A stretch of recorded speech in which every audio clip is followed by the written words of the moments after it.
Hey heroes, welcome to another amazing episode of History of the Marvel Universe. This channel is sponsored in part by Patreon supporters. If you would like to vote in monthly polls that help decide what topics get covered on the channel, then you can sign up for $1 per month over at patreon.com/MaryMarvelite. The link is in the description below, along with other places you can find me. Monica Rambeau was born and raised in New Orleans, Louisiana to parents Frank and Maria. Said parents evidently met while serving in the military, after which Frank made a career as a firefighter.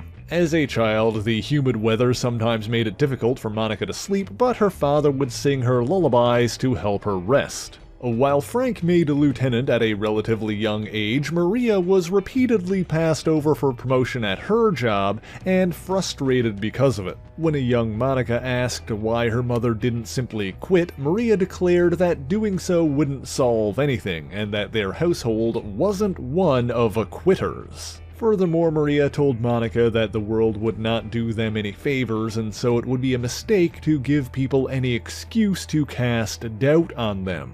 That the only path forward was through hard work and perseverance. Eventually, Maria did find career success, becoming the owner of a seamstress shop in the French Quarter. Meanwhile, when Monica began displaying signs of having light-based abilities at an early age, she feared that such a thing would only make her a target and repressed her power, preventing it from developing further. As she grew up, she became fascinated with the ocean and the mysteries it presented. And so after graduating from college, she became an officer in the New Orleans Harbor Patrol. Daring and eager to prove herself, she soon became a rising star and attained the rank of lieutenant. During one assignment, she successfully rescued her valiant partner, John Audane, while he was being attacked by a smuggler they were attempting to apprehend. The criminal attempted to cave John's head in with a baseball bat, but Monica was able to shoot the weapon and arrest him. She still had ambitions, however, and longed to attain the rank of captain. But she was passed over for promotion time and again due to her maverick attitude and a sexist harbor master. There were also times when the job was mentally taxing, like when she was unable to stop a depressed civilian from taking their own life. Then one day she was approached by Professor Andre Leclerc, a scientist who'd fought alongside her grandfather during war times decades prior. Leclerc explained that he was developing a machine that could draw in energy from other dimensions. However, his financial backer was a dictator from an unspecified South American country, Ernesto Ramirez. Upon realizing that Ramirez wanted to use the other dimensional energies to power weapons, Leclerc attempted to dissuade him before ultimately deciding to cut his losses and flee back to the United States. He believed the device could not be completed without him, but soon learned that Ramirez had hired his former assistant, Felipe Picaro, who was on the verge of constructing his weapon on an oil platform in the Gulf of Mexico. When the authorities refused to listen to Leclerc's story, he came to Monica for help, and so the following day she brought him to the oil rig herself. While Monica distracted Picaro, Leclerc slipped on board and attempted to sabotage the energy disruptor weapon. However, the professor was caught, and Picaro claimed his weapon could strike any target within 2,000 miles, threatening to demonstrate on a military installation in Georgia. Acting quickly to prevent this, Monica began battering the device's delicate silicon grids with her own two fists. There was a flash of light, and the next thing she knew, Monica Rambeau was transported back to the New Orleans waterfront. She didn't realize it at the time, but the extra-dimensional energies emitted by Picaro's prototype had mutated her, reactivating her repressed light powers and converting her entire body into living energy. After sending a message about Picaro's weapon to a Navy vessel on the Gulf of Mexico, Monica put together an outfit from costume pieces she grabbed from a nearby warehouse. From the docks, she could see the crackling energy emitting from the oil tower, and instinctively flew back there in a flash of light. There she found that the destruction of the weapon had opened an interdimensional rift which she was then sucked into. Fortunately, Monica escaped, sealed the rift, and rescued Leclerc from Picaro. Because Leclerc had been referring to Monica as Mon Capitan, when the Navy investigated the platform, they found a defeated soldier hysterically repeating, "The captain is a Marvel." This led to the newspapers giving her the name Captain Marvel, which Leclerc suggested she use as an alias. He also gave her a replica of the costume that she wore made from unstable molecules, which were far more durable than simple cloth. Resigning from the Harbor Patrol, Monica decided to become a full-time superhero. Thanks to Leclerc, she understood more about the nature of her powers, specifically the ability to transform into any kind of radiation on the electromagnetic spectrum. Using that, she could fly at light speeds and project a wide array of energies. While her body was permanently transformed into living energy, she was able to mimic her natural human form so well that even she couldn't tell the difference, and believed for some time that she was physically shifting back and forth between light form and her flesh and blood body. Over the following weeks, she felt her power level steadily increasing, and decided to travel to New York and consult with noted superhero scientist Mr. Fantastic. Although when he wasn't available, his teammate Ben Grimm referred her to the Avengers. Acting brashly, Spider-Man initially misunderstood the situation and attacked Monica, but then helped Iron Man siphon off and redirect her excess energy, preventing her from exploding.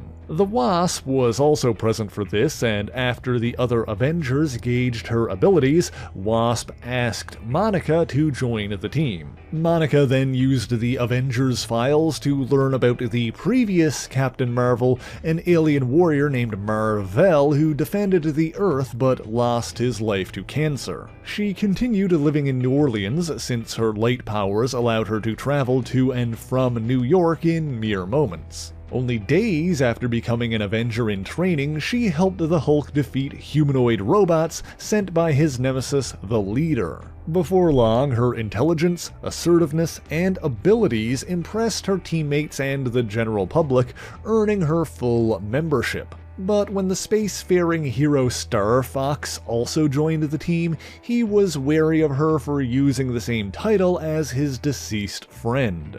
As a member of the Avengers, Monica faced many villains, including Egghead, Plant Man, Annihilus, Dracula, and Moonstone, the latter of which employed several others, including a man called Blackout, who wielded other-dimensional energy known as Dark Force. During that battle, she realized that Dark Force energy was able to counter her own light-based powers, and was troubled by this weakness. She was then one of many superhumans to be abducted by the obscenely powerful cosmic entity known as the Beyonder, and forced to participate in the First Secret War. After returning to Earth, she worried what her parents would do if she ever disappeared, and decided to reveal her secret identity to them. Frank and Maria were understanding and supportive, although Maria quietly worried about her daughter just as she did for her firefighter husband. Meanwhile, Monica started making plans to launch a charter boat business that would allow Frank to retire from his own dangerous profession.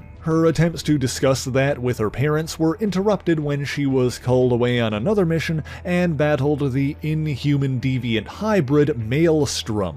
After she proved herself once again during that conflict, Star Fox apologized for underestimating her and gave his blessing for her to continue using the name Captain Marvel. Meanwhile, her synthezoid teammate, the Vision, had been driven temporarily insane and compelled to seize control over every computer system on Earth after linking with the Titanian supercomputer Isaac. After manipulating his way into becoming the Avengers' leader, the Vision tasked Monica with investigating Thanos' abandoned starship, the Sanctuary 2, which was on the edge of the solar system, a journey that took her 7 hours even at light speed. While she was there, she encountered a group of alien mercenaries who took control of the vessel and flew it to another galaxy with Monica on board. The mercenaries rendezvoused with their employer, the space pirate Nebula, allegedly the granddaughter of Thanos. When Nebula plotted to overthrow the Skrull Empire, Monica was able to use Skrull technology to contact the Avengers on Earth. The heroes intervened in the conflict, but their attempts to capture Nebula were thwarted when the Beyonder, having taken human form and naively trying to help, transported her away. The Beyonder's return led to a second secret war, this time on Earth, but for more about those events and the Beyonders in general,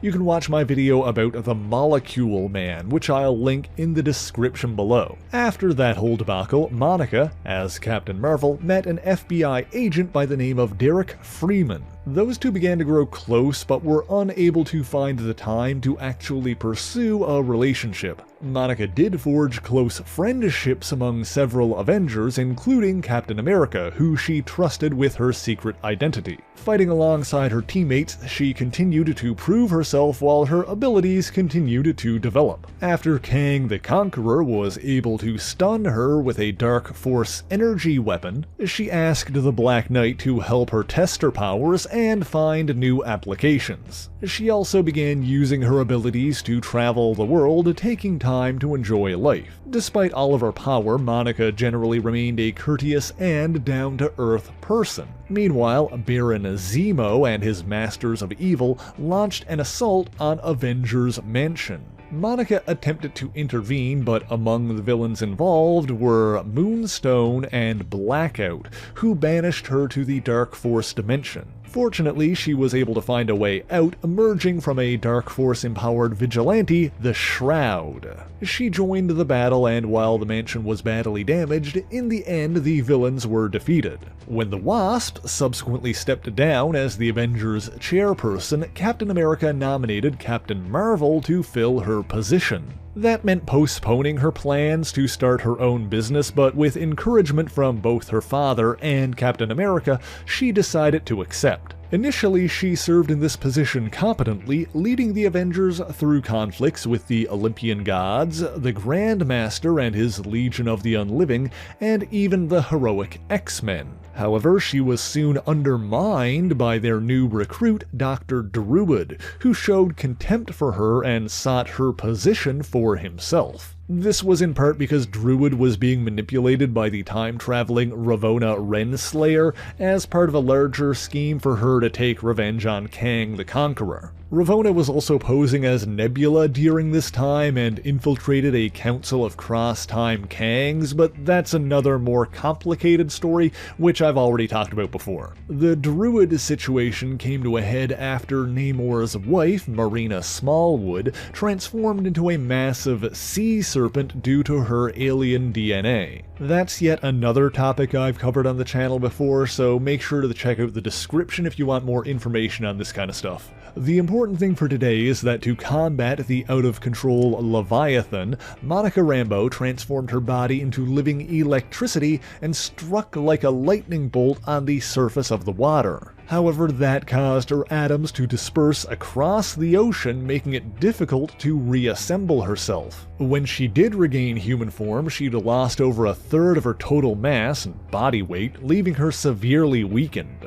Left hospitalized and unable to use her powers, Monica began a lengthy recovery process while her parents looked after her. Dr. Druid took advantage of the situation, nominating himself as the new Avengers chairman and mentally manipulating the weakened Monica into supporting him. Although not long afterwards, both Druid and Ravonna fell into a temporal vortex while trying to use the Avengers to obtain a powerful weapon from an alternate reality protected by a time bubble. After that whole debacle was over, the Avengers reassembled, and Captain America assured Captain Marvel that even without her powers, she was still an Avenger. She stayed with her parents during her subsequent recovery, and thanks to adequate nutrition and plenty of weight training, she eventually regained her lost muscle mass. After that, she started working as a cargo ship captain for a company owned by her friend Ron Morgan. During one voyage, the ship was attacked by pirates working for the villain Powder Keg.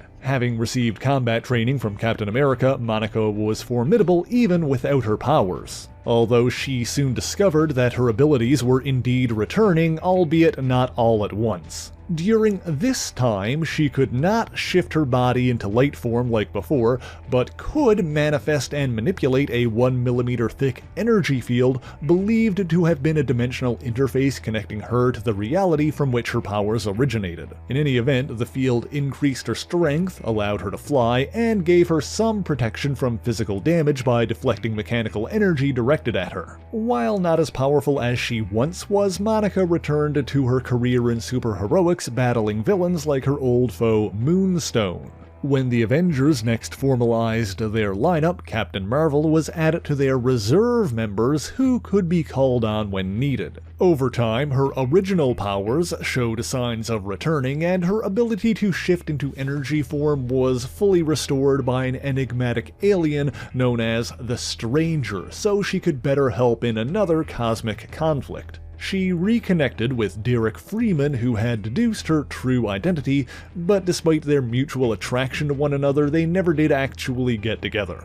During this time, Captain Marvel clashed with the white supremacist group the Sons of the Serpent, and protected Derek's nephew Ray Washington from them. After that, the alien warrior Janice Vell felt pressured to use the name Captain Marvel because his father was the alien Captain Mar-Vell. Unaware of Monica, he reluctantly accepted, but the two Captain Marvels soon clashed after Monica was mind-controlled by a supervillain called the Controller. After the two worked together to defeat the Controller, Janice wanted to let Monica keep the Captain Marvel name, never really wanting it himself, but she decided to relinquish the title and instead changed her name to Photon. While she continued aiding the Avengers from time to time, she also got her charter boat business off the ground, allowing her father to finally retire from firefighting. This also allowed Monica and Frank to spend more time together on board their boat, the Jolly Roger. Maria, however, feared for her daughter's safety ever since the Leviathan incident, and made attempts to stop the Avengers from contacting her. After catching her in the act, Monica confronted her mother about this, and in the end Maria understood that, much like her father, Monica was unable to turn away when people needed her. Photon was subsequently one of the Avengers to staff the Deep Space Monitoring Station in the asteroid belt between Mars and Jupiter, since her powers made it an easy commute. And then Janice Vell stole her name for a second time. I am not even kidding. After suffering from partial amnesia, Janice joined the new Thunderbolts and changed his name to Photon. An annoyed Monica confronted him, but rather than fight, the two former Captain Marvels sat down and brainstormed a new code name for her, eventually settling on Pulsar. Strangely though, before she really even used that moniker, she abandoned costumed identities entirely, using her real name and an outfit with no mask. I would presume that this is related to her involvement with the Beyond Corporation, an enigmatic organization who hired her to lead their superhero team, the Nextwave Squad. You see, the Beyond Corporation was secretly run by a rogue member of the Beyonders race. While the Beyonder responsible for the first two secret wars was essentially a child and acting out of curiosity, the ones behind the Beyond Corporation are known as debaser units, and simply wanted to use sentient beings as playthings. And so the members of the Nextwave Squad had their memories and personalities altered. Monica suddenly remembered things that never happened, like using her powers on a yappy dog as a child, and believed that her mother had passed away. These alterations to her mind served to make her cold, angry, and arrogant. She was a member of the Nextwave Squad alongside Boom Boom, Machine Man, Elsa Bloodstone, and the Captain for about a year. During that time, they engaged in a series of ridiculous misadventures which evidently occurred in a parallel reality.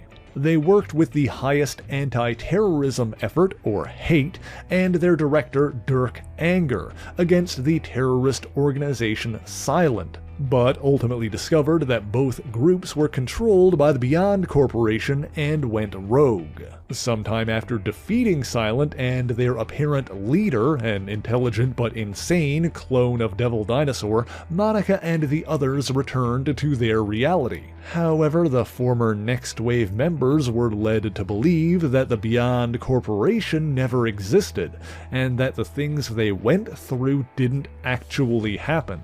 While deeply affected by her experiences, Monica attempted to get back to her life, working with the Black Panther to explore other potential uses for her abilities. She also aided the Panther in combat against his enemy Killmonger, but was trapped inside a force field and held captive. She eventually succeeded in penetrating the field and escaping, slaying Killmonger in a fit of rage by flying through him in energy form. She later returned to the US and became close friends with fellow female heroes Hellcat, the Black Cat, and Firestar. She also started an on-again, off-again relationship with Brother Voodoo, otherwise known as Doctor Voodoo. Sometime later, the Avenger, Carol Danvers, previously known as Ms. Marvel, changed her codename to Captain Marvel due to her own connection with the original Marvel. When she and Monica joined forces to investigate the disappearing of ships off the coast of New Orleans, Monica expressed some resentment over Carol using the name without talking to her about it first. Monica also confessed that she'd been afraid of using her powers in and around the ocean since the Leviathan incident. When the two women discovered the cause of the missing ships, a giant robot who was using their mass to rebuild itself, Monica was able to conquer her fears and help combat it. In the end, the two used Carol's ability to absorb and redirect energy to combine their powers, temporarily joining together and defeating the robotic monstrosity. As a side effect of this, Monica saw inside Carol's mind, and the two women came to an understanding, ultimately growing closer. Monica then donned a new costume, reminiscent of her pre-Nextwave look, but still without a mask. Not long after that, she joined a team of mighty Avengers assembled by Luke Cage and acted as their field leader. During this time, she worked to control the leftover anger and resentment from the Beyond Corporation's meddling of her mind and to get back to her old self. In the team's first battle together, Thanos' servant, Proxima Midnight, struck Monica, infecting her with what could only be described as anti-photons, something which is not supposed to exist, but began to consume her. Fortunately, the infection was burned out when the Blue Marvel strengthened her with an infusion of additional photons, increasing her power and endowing her with an eidetic memory. He later helped test her powers further and began to realize that Monica was actually a being of pure energy, even while mimicking a human form. But not long after that, the mighty Avengers discovered that a man named Jason Quantrell, the CEO of Cortex Incorporated, had become an agent of the Beyond Corporation. This finally vindicated Monica, proving once and for all that the sinister corporation actually existed. She readopted aspects of her Nextwave persona and costume and confronted Quantrell. By this point, he was little more than a vessel for Mr. Beyond, the rogue Beyonder behind the Beyond Corporation. But Monica was ultimately able to help the Blue Marvel's son, Kevin Brashear, banish Mr. Beyond to the other dimensional realm known as the Neutral Zone.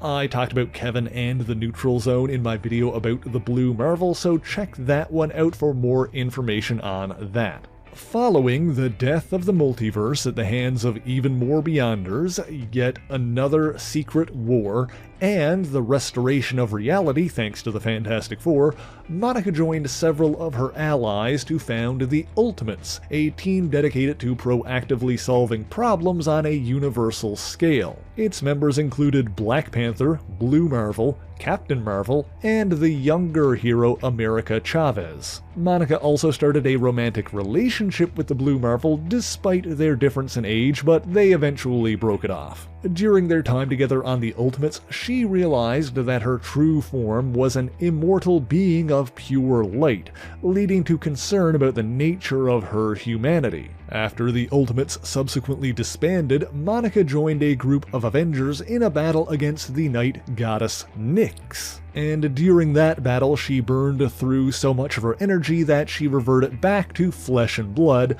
while retaining most of her original abilities. Funnily enough, that effectively transformed her into what she always believed that she was: a physical being that could transform into electromagnetic energy and back again. She maintained her friendships with Captain Marvel and other female heroes, and was briefly a member of Strike Force, which included Hellstrom, Angela, Wiccan, Blade, Spider-Woman, and the Winter Soldier. When the Beyond Corporation later returned, Monica of course opposed them once again, but for details on all that you can check out the storyline Beyond in Amazing Spider-Man. After that, Monica was featured in her own solo limited series, Monica Rambeau Photon, in which she returned to that alias and adopted a new costume. This series features her once again interacting with one of the Beyonders and facing the fact that her powers first manifested at a young age. So check that series out for the full details there. But that's all I've got for you this week, and thank you so much for watching this video.